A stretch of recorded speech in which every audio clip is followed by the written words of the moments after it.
Amén, hermano. Mientras yo estoy acá, mi señora se va a hacer cargo de los controles. Hoy día es primera vez que le toca a ella, así que también estamos nerviosos, la verdad. Si bien uno se prepara, pero desde el momento que uno ya le toca exhortar, leer la Biblia, cambia todo el panorama. Y como decía mi esposa, esperamos que Dios obre, que Dios nos use. Amén. Amén. El día de hoy, esta tarde, yo quiero hablarles sobre... Vi un video que hablaba sobre los sentimientos de los cristianos y sabe que me causó tanto impacto ese título.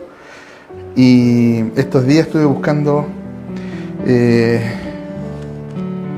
estuve meditando y buscando al mismo tiempo para poder conversarles con ustedes, exponerles a ustedes un poquito de cómo se ve esto en la Biblia. Amén. Si bien es un tema que a lo mejor no siempre escuchamos, pero que es muy importante saberlo. Después se va a dar cuenta que sí, que esto de una u otra manera sí lo escuchó en la iglesia, sí lo escuchó en una predicación. Amén. Así que el título de esta exhortación es Los sentimientos en un cristiano. Amén. Y lo primero que quiero yo compartir con ustedes de manera más gráfica es un contraste entre lo que es emoción y lo que es sentimiento, ¿ya? Que a veces nos confundimos, pensamos que es lo mismo, pero no es lo mismo, ¿ya? La emoción, según busqué yo, se antepone a lo que es un sentimiento, ¿ya? Viene antes, la emoción. Y la emoción tiene como característica, versus el sentimiento, tiene como característica una reacción a un estímulo, ¿ya? En cambio, el sentimiento es un estado de ánimo estable, ¿ya? La emoción es inconsciente e inmediata, ¿ya? La emoción. En cambio, el sentimiento es más consciente y progresivo, ¿ya? La emoción es más corta e intensa. Sin embargo, el sentimiento no es tan intenso, pero es mucho más profundo, ¿ya? La emoción está antes que la razón. Ojo con eso. La emoción está antes que la razón. Y el sentimiento está después de interpretar y pensar, ¿ya? La emoción es universal. En cambio, el sentimiento es individual, ¿ya? Las emociones son más intensas, como les decía anteriormente, pero el sentimiento no. Y la emoción lleva a actuar, lleva a hacer algo, pero de forma inmediata. En cambio, el sentimiento lleva a decidir, que eso requiere un pensar, y luego vivir de una manera, según lo que tú has decidido, ¿ya? Y emociones hay muchas, pues, está, no sé, por la ira, está la alegría, y todas esas provocan algo, una acción efusiva, pero intensa en el momento, pero que no perdura en el tiempo, es poquito. En cambio, por ejemplo, el sentimiento de amar no es lo mismo. El sentimiento de amar es algo que ya uno puede pensar, que uno ya puede estructurar, que uno ya puede proyectarse a largo plazo. ¿Se fija? Entonces, esas son más o menos las características y el versus entre emociones y sentimientos. Quería explicarle esto para que después, cuando vayamos avanzando, ustedes más o menos vayan entendiendo y vayan figurando, imaginando la historia, la narración que yo le estoy entregando, ¿ya? Bien. Desde siempre yo he escuchado el tema de los sentimientos, que en un cristiano no pueden ser tan, ¿cómo decirlo? Un cristiano no puede depender ni de sus sentimientos ni de sus emociones, ¿ya? Uno tiene que ser racional. De hecho, nosotros practicamos cultos racionales al Señor. Sabemos exactamente lo que estamos haciendo, el por qué. ¿Me entiendes? Entonces, desde siempre se ha dicho de una u otra manera, a lo mejor de una manera más categórica, más efusiva, más, no sé, pero que un cristiano no puede depender de sus sentimientos, ¿cierto? Vamos a ver qué dice el Salmo 34:1. Voy a pedir a nuestra hermana Ariana que vaya anotando los versículos para que los hermanos, si se pierden, lo vayan buscando después. Dijimos Salmos 34:1, dice: bendeciré a Jehová en todo tiempo, su alabanza estará de continuo en mi boca. Amén. Amén. Como les decía yo, los sentimientos no podemos depender de ellos, porque son pasajeros, son volátiles, las emociones. Y un cristiano, si quiere seguir a Cristo, si quiere agradar el corazón de Cristo, debe de hacer lo que dice en este Salmo: alabar al Señor de continuo, constantemente, independiente de su situación emocional, de su situación sentimental. Amén. Sin embargo, encontramos que las aflicciones, los sentimientos, las emociones continúan con nosotros, ¿ya? Siempre están ahí. Y hay casos que podemos superarlos rápido, como por ejemplo cuando, no sé, tenemos una necesidad laboral. Bueno, si tenemos una necesidad laboral, encontramos trabajo y ya no hay una preocupación, no hay una aflicción. Lo mismo con la parte económica, con la parte alimenticia, con el abrigo. Son temas que uno puede suplir, o que al momento de suplirla se cortan.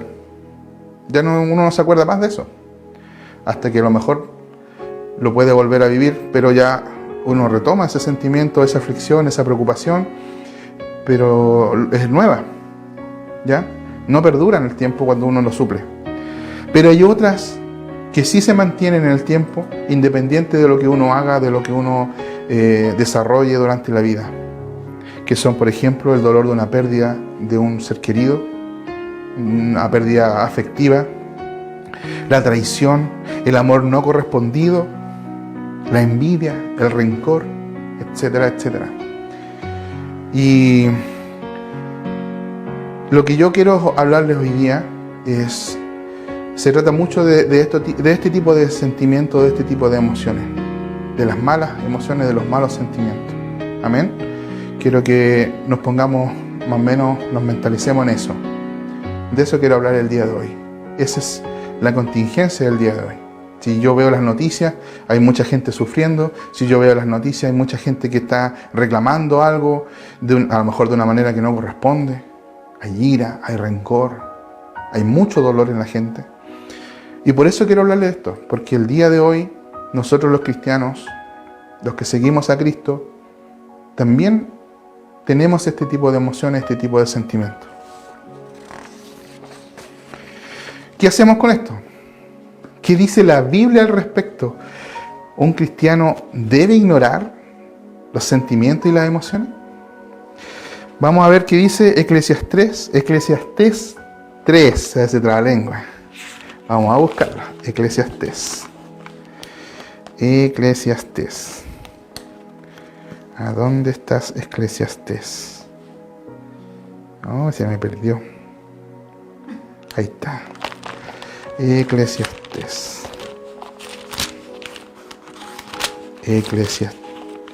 3. Dice, vamos a leer del 1. Dice: todo tiene su tiempo. Es el título de este capítulo. Y lo vamos a leer enterito, ¿ya? Dice: todo tiene su tiempo, y todo lo que se quiere debajo del cielo tiene su hora. Tiempo de nacer y tiempo de morir, tiempo de plantar y tiempo de arrancar lo plantado. Tiempo de matar y tiempo de curar, tiempo de destruir y tiempo de edificar, tiempo de llorar y tiempo de reír, tiempo de endechar y tiempo de bailar, tiempo de esparcir piedras y tiempo de juntar piedras, tiempos de abrazar y tiempo de abstenerse de abrazar. La contingencia. Tiempo de buscar y tiempo de perder, tiempo de guardar y tiempo de desechar, tiempo de romper y tiempo de coser, tiempo de callar, tiempo de hablar, tiempo de amar y tiempo de aborrecer, tiempo de guerra y tiempo de paz. Amén. ¿Qué provecho tiene el que trabaja de aquello en que se afana? Yo he visto el trabajo que Dios ha dado a los hijos de los hombres para que se ocupen en él, y todo lo hizo hermoso en su tiempo, y ha puesto eternidad en el corazón de ellos, sin que alcance el hombre a entender la obra que ha hecho Dios desde el principio hasta el fin. Yo he conocido que no hay para ellos otra cosa mejor que alegrarse y hacer bien en su vida, y también que es don de Dios que todo hombre coma y beba y goce el bien de toda su labor. He entendido que todo lo que Dios hace será perpetuo sobre aquello que no se añadirá, ni ello se disminuirá.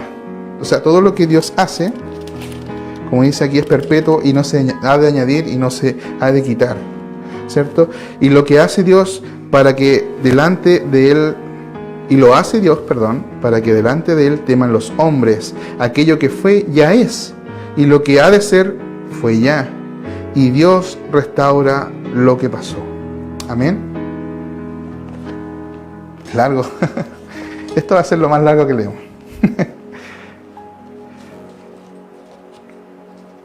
A grandes rasgos, este es un mensaje que nos alienta de cierta manera, ya que nos insinúa que todo lo que hemos de vivir debemos pasarlo, debemos vivirlo y debemos aceptarlo, ya sea bueno o ya sea malo. Si usted ha leído y recuerda este libro, en el capítulo anterior, el rey Salomón escribía o nos presentaba un capítulo lleno de dudas, lleno de cuestionamientos que él no respondía, que él no se respondía. Lleno, el capítulo completo. Y fue escrito por Salomón. El personaje que le pidió a Dios sabiduría y que Dios le concedió sabiduría, y no cualquier sabiduría, la sabiduría que provenía del mismísimo Dios. Estaba lleno de preguntas, lleno de cuestionamientos. Al final del capítulo, él ya puede reconocer, y está escrito ahí, él ya puede reconocer que la sabiduría por sí misma no nos da vida eterna, no nos da salvación, no resuelve todos nuestros problemas. Amén. Entonces podemos decir que las emociones y sentimientos están siempre presentes en la vida de una persona, lo que incluye a un cristiano. Lo que yo les comentaba anteriormente sobre el capítulo de Salomón, yo veo una persona con rasgos de depresión. Hay sentimientos y emociones de por medio, un capítulo completo. Les invito a que lo puedan leer cuando tengan tiempo, cuando termine esta transmisión. Un capítulo completo. Hay ahí un reflejo de lo que vive un cristiano. Y estamos hablando de un cristiano con toda la sabiduría que Dios le entregó. ¿Se imagina? Después de haber creado toda su fortuna, haber tenido todo lo que logró, muchas mujeres, muchos edificios, mucho ganado, mucha riqueza, mucho poder, aún así no le encontraba sentido a lo que tenía. Había un vacío. En el contexto cristiano no solo debe hablarse de la redención o un nuevo nacimiento del cuerpo y alma, sino que también de los sentimientos y emociones. ¿Ya? En Efesios 4, 26, 27, vamos a buscar Efesios 4, 26, 27, dice: airaos, pero no pequéis, no se ponga el sol sobre vuestro enojo, ni deis lugar al diablo. ¿Se da cuenta? Desde que leímos Salomón hasta Efesios han pasado una cantidad de años y esto se sigue manifestando en el pueblo de Cristo, en la iglesia de Cristo. Es algo que no podemos dejar de lado, que no podemos ignorar. Perdón. ¿Y cómo honro a Dios con estos sentimientos? ¿Qué hago con esto para honrar a Dios? Si es algo que no se puede sacar, no se puede extirpar, que no se puede desconocer, ¿qué hago? Debemos tener en cuenta que antes de conocer a Dios teníamos los mismos sentimientos y emociones que el día de hoy pueden seguir presentes. Ahora estando con Él y reconociendo su señorío, entiéndalo bien, si usted está con Él y reconoce el señorío de Dios en su vida, aparece algo llamado fruto del Espíritu. Amén. Perdón, se me secó la garganta. Me acordé de mi amigo David. Cuando se emocionaba tenía que tener agüita. Saludos, David. Como les decía, aquí aparece lo que llamamos el fruto del Espíritu. Esto es algo que usted ya conoce. Y eso se encuentra en Gálatas 5:22. Gálatas 5:22. Vamos a leer.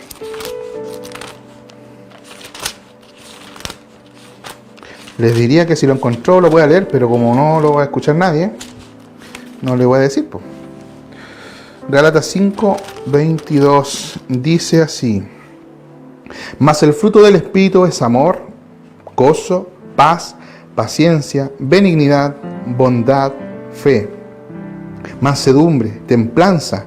Contra tales cosas no hay ley. Y me voy a quedar con lo último, con la templanza. ¿Qué es templanza? Dominio propio. La capacidad de poder sentir, de poder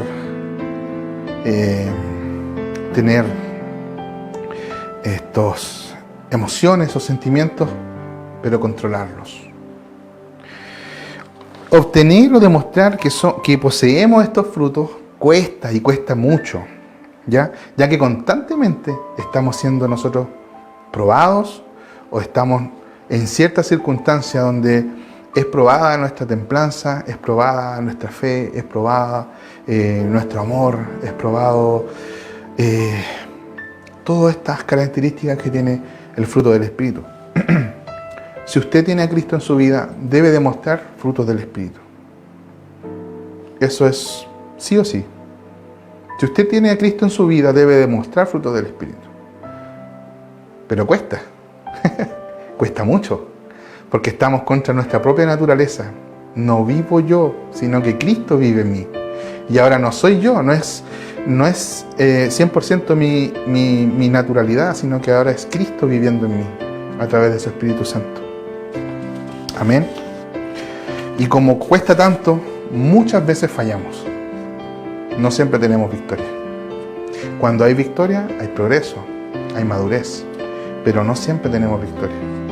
Y debemos reconocer nuestra naturaleza pecadora y revertir las situaciones con gran humildad. Esto sí que es grande, con gran humildad. Y aquí se pone en acción otra cosa, que también usted lo ha escuchado, que también usted ha sido parte de algún sermón, de alguna predicación, que es el perdonar y el pedir perdón. Fíjese lo que dice en Mateo 21. Mateo 18, 21, 22. Perdón. Mateo 18, 21 y 22.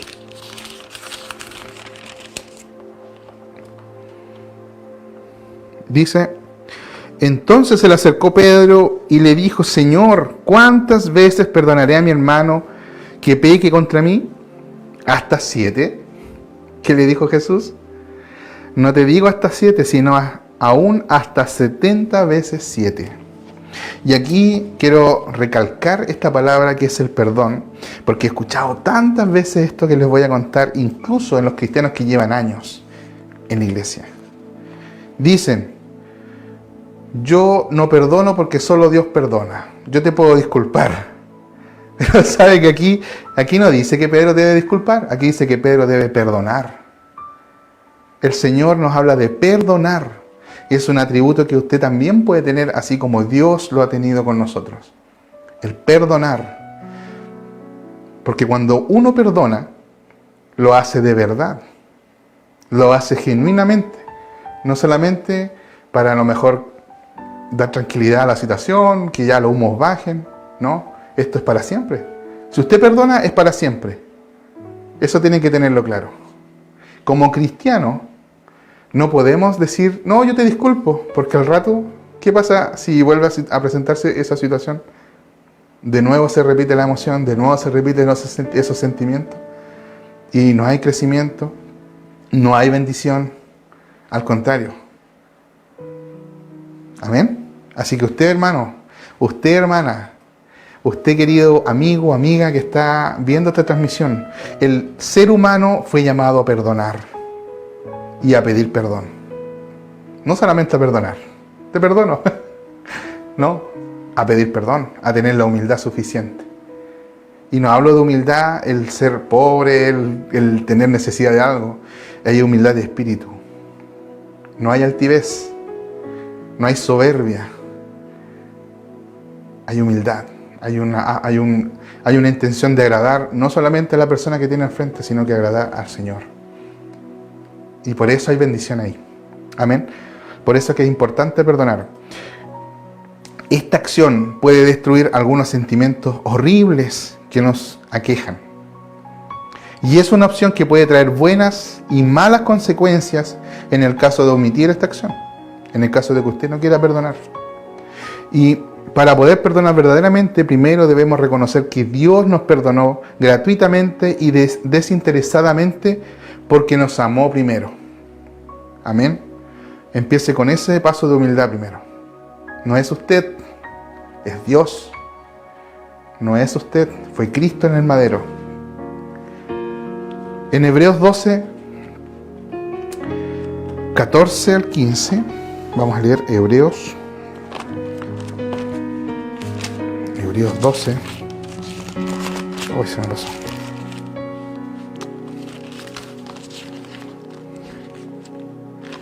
Hebreos 12, aquí pillé Hebreos.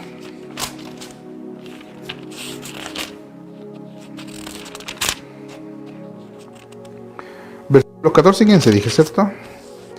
Dice, seguid la paz con todos y la santidad, sin la cual nadie verá al Señor. Mirad bien, no sea que alguno deje de alcanzar la gracia de Dios, que brotando alguna raíz de amargura os estorbe, y por ella muchos sean contaminados. Permiso. Se me secó la garganta. Amén. Este es un pasaje que yo disfruto mucho el poder leer y el poder razonar en él. Porque si bien, bueno, los que me conocen saben que tengo un carácter bien fuerte, pero este versículo me lleva a lo sumo, abajo del piso, a lo sumo. Porque no es mi intención el perder la gracia de Dios, la bendición de Dios, tanto en mí como en mi familia, en mi esposa, en mis hijos. Entonces debo humillarme, debo reconocer que me equivoqué, debo reconocer que no obré bien. Y este pasaje a mí por eso me encanta. Es uno de los que más me gusta. Es muy cortito, pero me estremece. Querida iglesia, para someter nuestros sentimientos y emociones, necesitas sí o sí de la ayuda de Dios a través de su Espíritu Santo. Si nuestro fin es agradar a Dios a pesar de todo lo que nos ocurra en la vida, si nuestra meta es gozarnos en la presencia del Señor y que su gozo sea perpetuo para siempre en nuestra vida, entonces ame a Dios con toda su fuerza, con todo su ser. Ame al Señor, aférrese a Él y téngalo por seguro que el Señor va a estar con usted y Él va a responder. Voy a parafrasearle un texto que dice que primero debemos buscar a Dios, buscarle a Él con toda nuestra energía, y todo lo demás viene por añadidura. Así que no se preocupe del resto. El Señor sí sabe lo que usted necesita, pero búsquele a Él de corazón. Amén. Filipenses 1:6. 1:6 dice: estando persuadido de esto, que el que comenzó en vosotros la buena obra la perfeccionará hasta el día de Jesucristo. ¿Se da cuenta? Que el Señor primero tuvo la intención, la delicadeza de amarlo, perdonarlo a usted primero, y más encima se encarga de completar este gran acto que Jesucristo tuvo en la cruz, en nuestra vida. La completa, Él la termina, Él la lleva a cabo. Amén. Si usted lo cree, póngale amén ahí. Déjeme leer que usted de verdad cree eso. Porque es importante que usted pueda reconocer esto. Es importante que analice siempre su vida antes de, por ejemplo, antes de criticar a otro. Callémonos un poquito. Bajemos. ¿Sabe que esto cuesta? No lo dice el hermano Héctor, que es intachable. Yo primeramente tomé esta palabra para mi vida. Lo dice un hijo de Dios, que sabe que es así. Amén. Así que tome estas palabras, este consejo de parte del Señor, porque el Señor es el que nos amonesta. El Señor es el que nos reprende, el que nos estremece. Amén. Y en resumen, ya con esto voy terminando. Los sentimientos no se desvanecen o desaparecen al conocer a Dios. Tampoco significa que debemos ignorarlos, ya que al hacerlo inconscientemente podemos estar pecando, omitiendo un acto, un hecho que debimos hacer, como por ejemplo el perdonar, como por ejemplo el pedir perdón.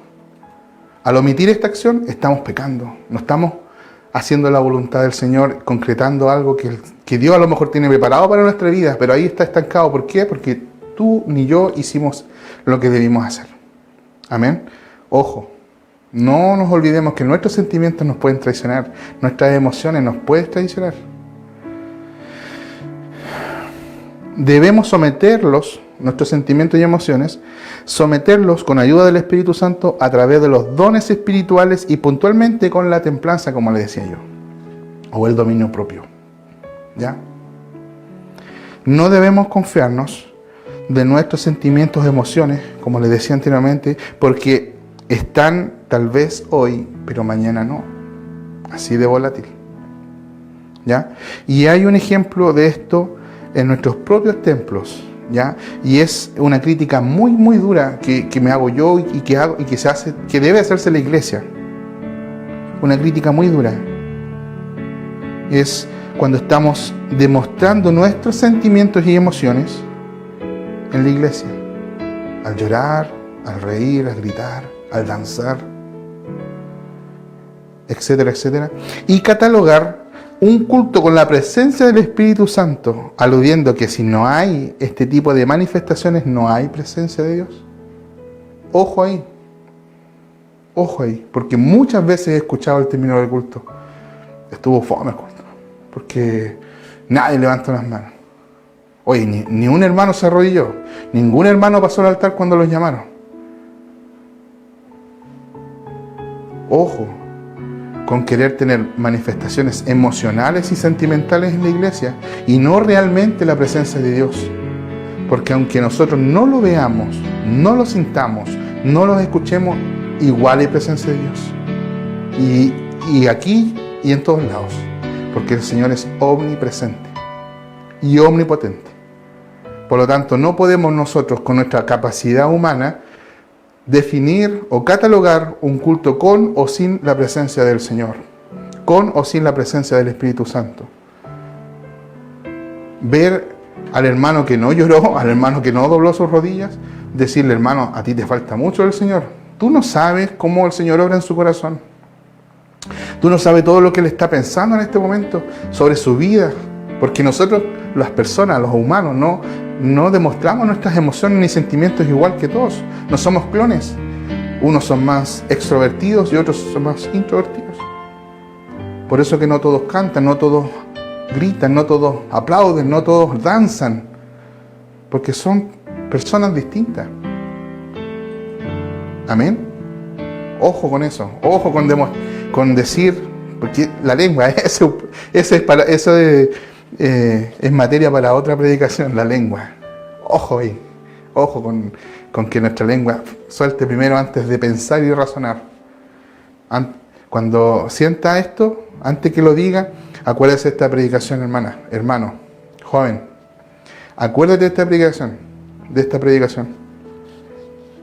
No confundamos, no cataloguemos si Dios está o no está, dependiendo de los sentimientos de las personas. Porque tampoco podemos depender de nuestros sentimientos para alabar al Señor. Amén. En todo tiempo hay que alabar al Señor. La alabanza debe estar de continuo en la boca.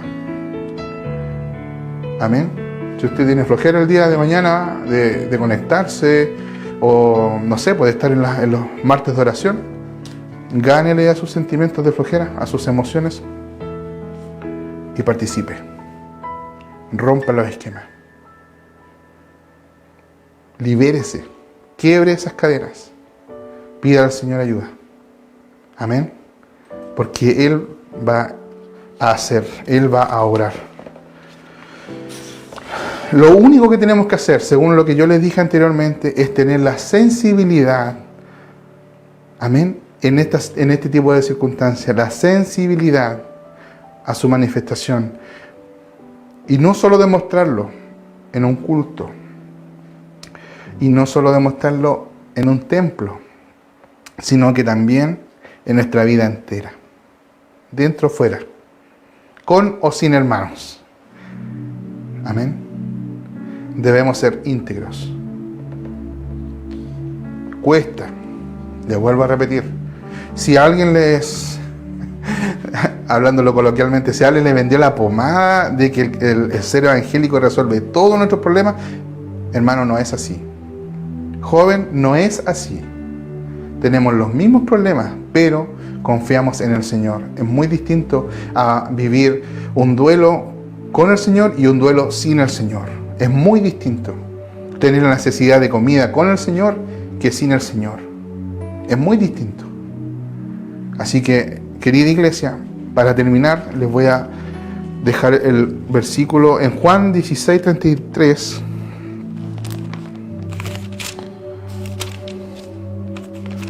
Juan 16. ¿Dónde está? 16:33. Dice así: estas cosas os he hablado para que en mí tengáis paz, dice el Señor. En el mundo tendréis aflicción, pero confiad, yo he vencido al mundo. Yo he vencido al mundo, dice el Señor. Aquí no dice que vamos a estar exentos de aflicciones. Al contrario. Al contrario, el Señor Jesús siempre dijo en la Escritura que el cristiano que realmente siga a Cristo va a padecer aflicciones. Va a sufrir por su nombre. No tiene una tarjeta VIP que exima de todo sufrimiento. Que al momento de conocer al Señor las riquezas se van a amasar en su cuenta bancaria. No. Aquí hay cristianos pobres y cristianos ricos. Amén.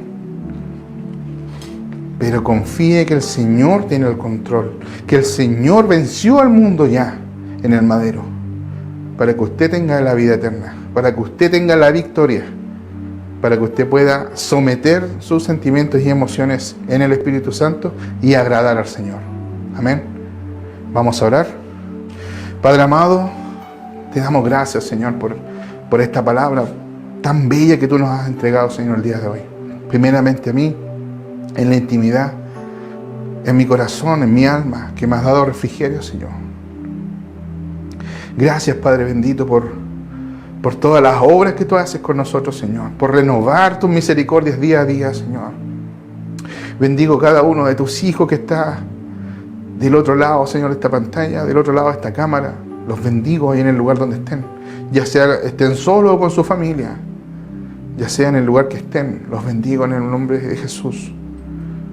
Que tu presencia, Señor, se manifieste en ese lugar, en este momento, Señor. Consuela sus vidas, Dios mío. Dale paz, Señor, a sus vidas. Dale el consuelo a su alma, Señor. Escucha su clamor en este momento, Padre amado. Sana las heridas, cura toda enfermedad, Señor mi Dios. Ten misericordia de tu pueblo, Padre amado. Queremos servirte, queremos adorarte, Señor. Pero no podemos con nuestras propias fuerzas, Señor. No soy yo. Tienes que ser tú en mí, Padre amado, para poder completar esta carrera, Señor. Para un día, Señor, llegar a tu presencia con un cuerpo ya transformado, Señor. Gracias, bendito Dios.